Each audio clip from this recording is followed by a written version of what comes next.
Welcome to Doll Doc. Musicals have been a passion of mine for years, and I loved participating in them back in school. So today's doll is inspired by one of my favorite musicals and fashion genres, a Wicked Steampunk fusion. Today I'll be working on Glinda. You might have also heard her referred to as the Good Witch. Her personality in the musical is so bubbly, I knew I had to keep her bouncy curls. I'm doing a more in-depth tutorial on curls very soon. The yarn I used for her hair was very light, and I wanted to give some depth to the roots, so I applied some soft pastels to the wefts where the roots would be. Always start out cutting your bangs a lot longer than you want them. Then trim, careful. It took a lot of tweaking to get them styled like I wanted. Also, as I curled the hair, I made sure to spray it with a little bit of hairspray to help the curl hold a little more.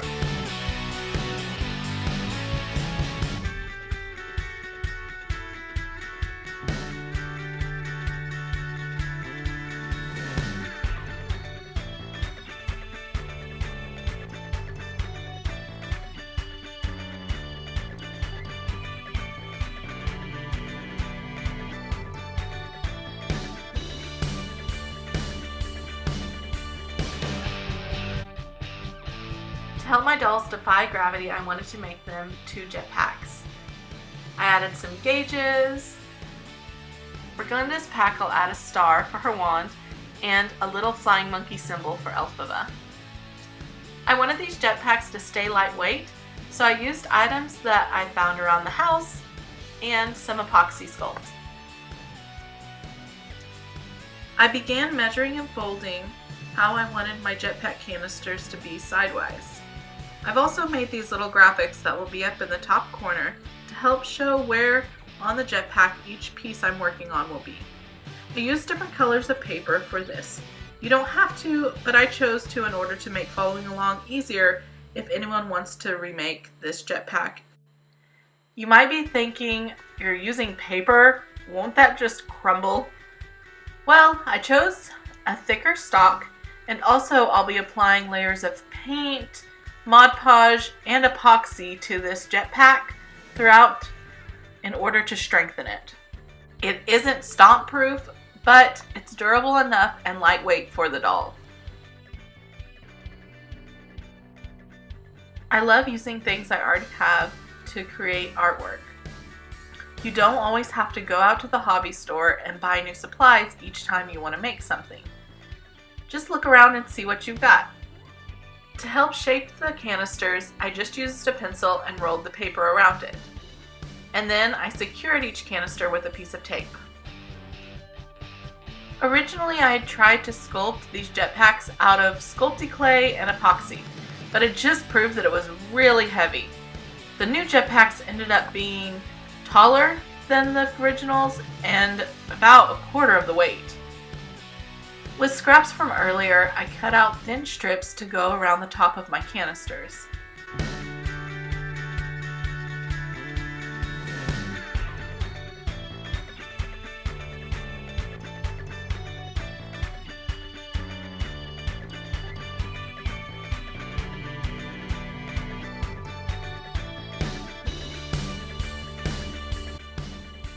Now for the plate pieces of the canisters, I took some of my green paper, measured out how big I wanted it to be, and glued it, making double thickness.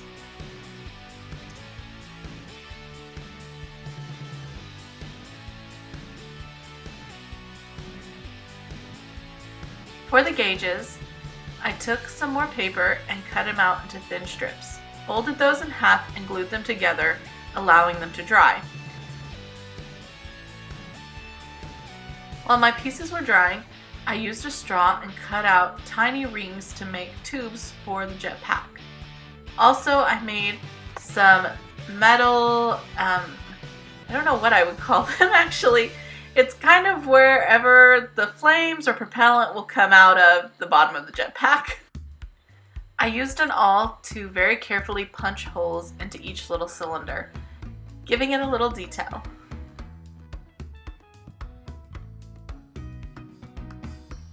Now it's time to glue on the panels to the cylinders. Throughout this entire process, I used a mixture of Elmer's Glue All Extra Strength, E6000, and hot glue. I really liked the Glue All because it made the paper almost feel like plastic in the end. It makes it really sturdy. I felt like the strips for the gauges were still a bit too wide, so I cut them in half.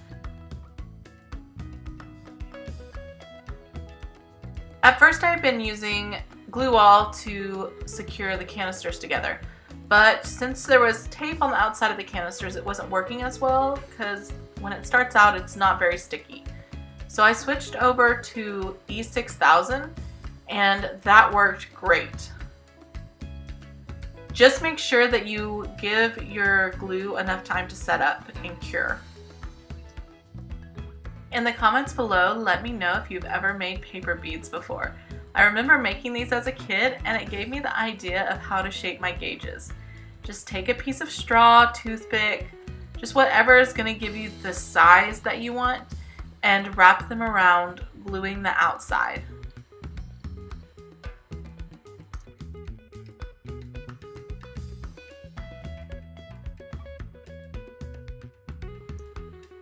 I used E6000 to secure all the little gauge pieces to the canisters.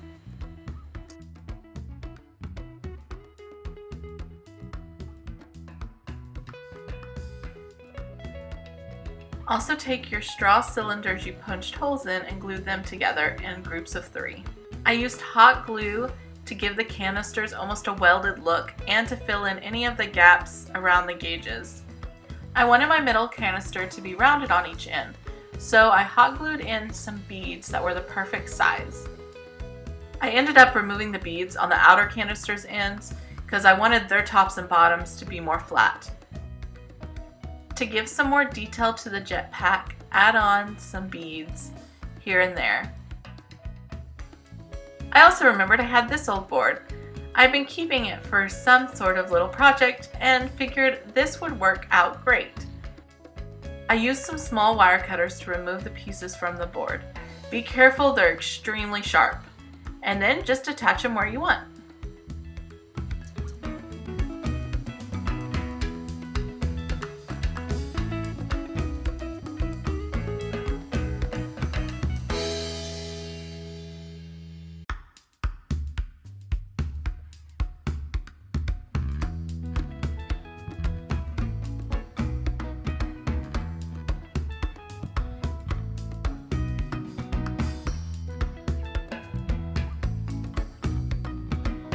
For some more little detail, I snipped the ends off some brads and glued them onto the canisters.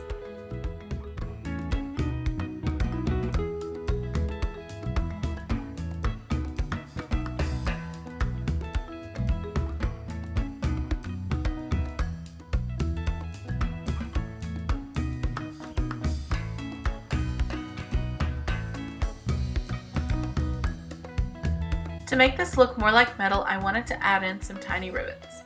With this, I glued on teeny tiny little beads with tweezers, spacing them out how I wanted, all around the jetpack. My jetpack needed some coil-like tubes, so with the stem of a cotton swab and some floral wire, I made little flexible coils. And then my heart dropped.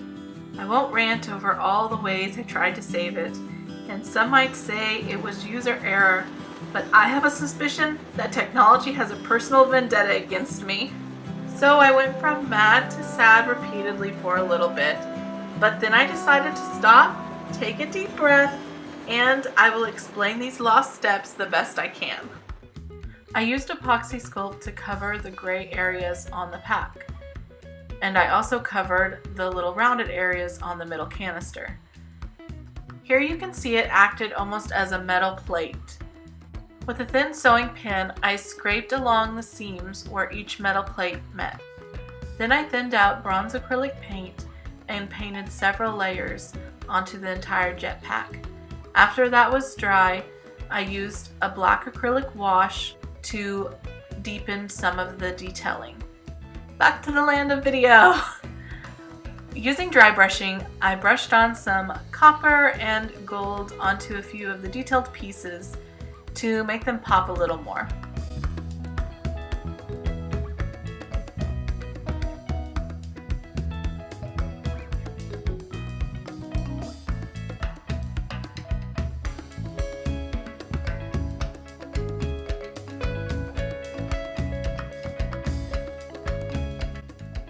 And more lost footage. I mixed up a blue, green, and dry brushed it on to look like oxidized copper. I chose to go this route because of Emerald City, and then I also created some little graphs and dials and gauges. I sealed them in with some gloss Mod Podge to create a little bit of glass. Lightly dab it. You don't want to really swirl it because if you've used watercolor pencils like I did here, you won't want to smudge your drawings. If you find any air bubbles, just pop them with a tiny pin. For the jetpack straps, I attached some thin pleather strips to these little fasteners and then glued them with E6000 to the jetpacks. Now she needs a little top hat. For the structure, I mainly used the paper again and some glue all. On the brim, I shaped it with a Sharpie and put a little slit in the back to round it out a little more.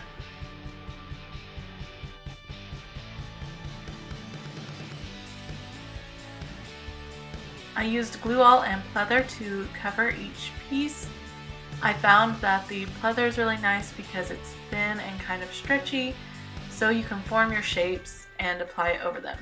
I then brushed the bottom of the cap with brown paint, trimmed around the top, and cut little slits. These little slits will help you glue down the top of the hat to the sides.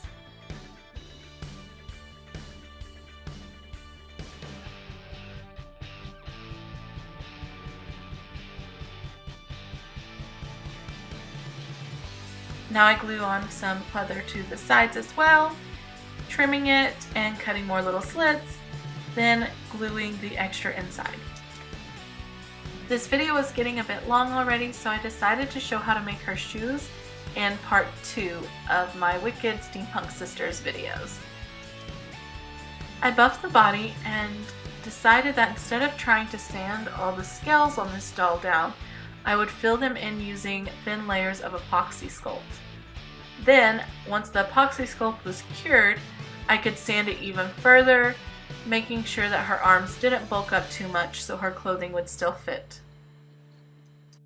I then mixed up some acrylic paint that was a little lighter than her original skin. This is because the white shirt I'm going to be making her has a little bit of see-throughness to the fabric, and with a lighter skin tone, it shouldn't be as noticeable. I did 2 layers of paint and sealed each with Mr. Super Clear, then brushed on some soft pastels to darken her skin tone just a smidge. For the clothes, I deconstructed some Monster High patterns and modified them slightly. Then I traced my bodice pieces onto some pleather with a white fabric pencil.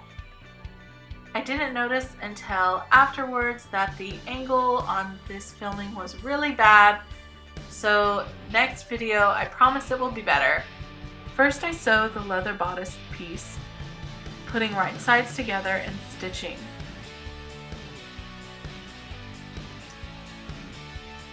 With a ruffle presser foot, I created ruffles onto the skirt piece, and then I put the bodice piece onto the skirt piece, right side facing right, and sewn them together along the waistline.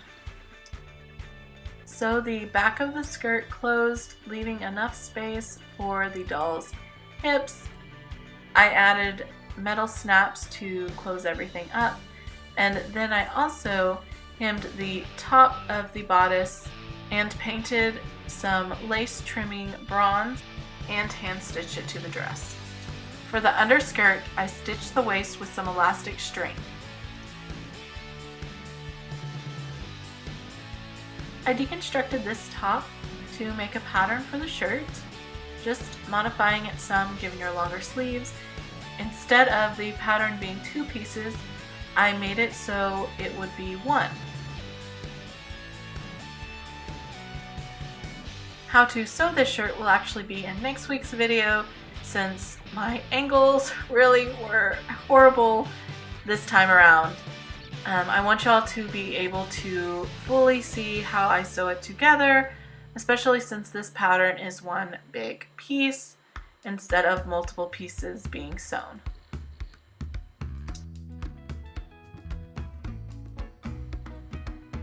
Now to her face.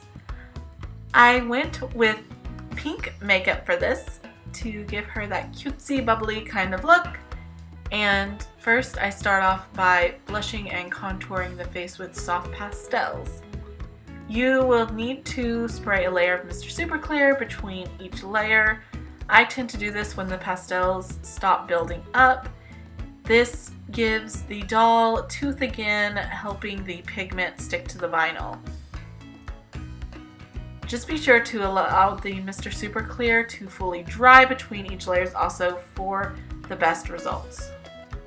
With a very sharp pencil, I begin to sketch on the placement of the eyes. This time I really tried my best to get them to look more realistic. I added a lid and waterline.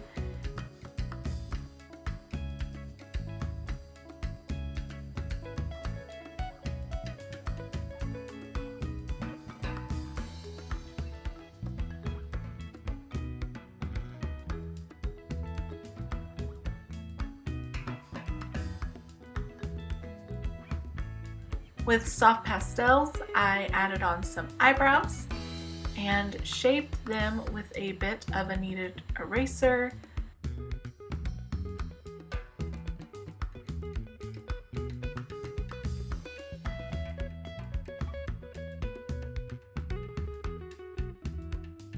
I add pink to the waterline and white to her eyes. I usually repeat this with pretty much every layer just to darken it up each time. Especially the white, you will need several layers to get it to become more opaque. I begin to block in the other colors of her eyes.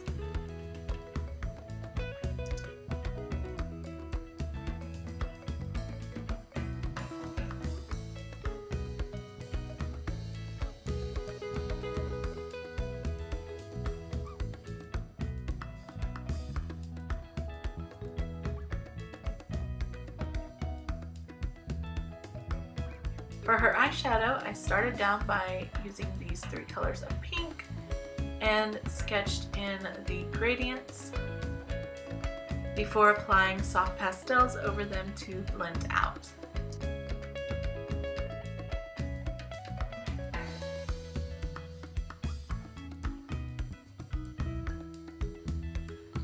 For the eyebrows, I try to get my pencils really sharp and sketch on hair by hair.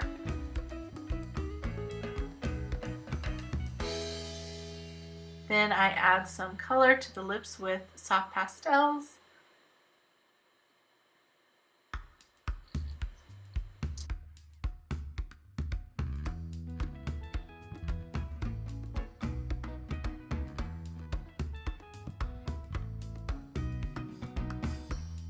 A kneaded eraser comes in really handy to shape your makeup.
Now I add on some eyeliner and eyelashes. Again, keep your pencils as sharp as you can. This helps with all those little details.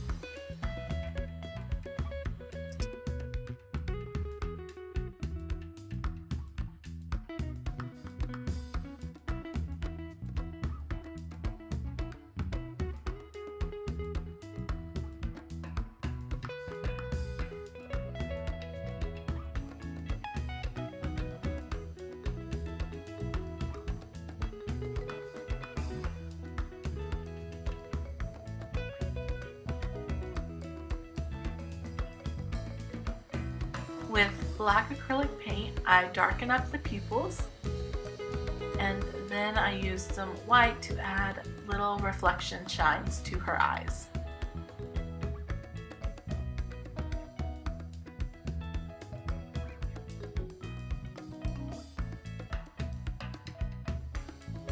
Once the paint has dried, I seal the face with one more layer of Mr. Super Clear, and then I apply gloss varnish to the eyes and lips. And she's done! Glinda hopes she will become popular with you, and if you like this video, please subscribe and don't forget to turn on the notification bell. Come back next week to meet her Wicked Steampunk sister. Thanks for watching!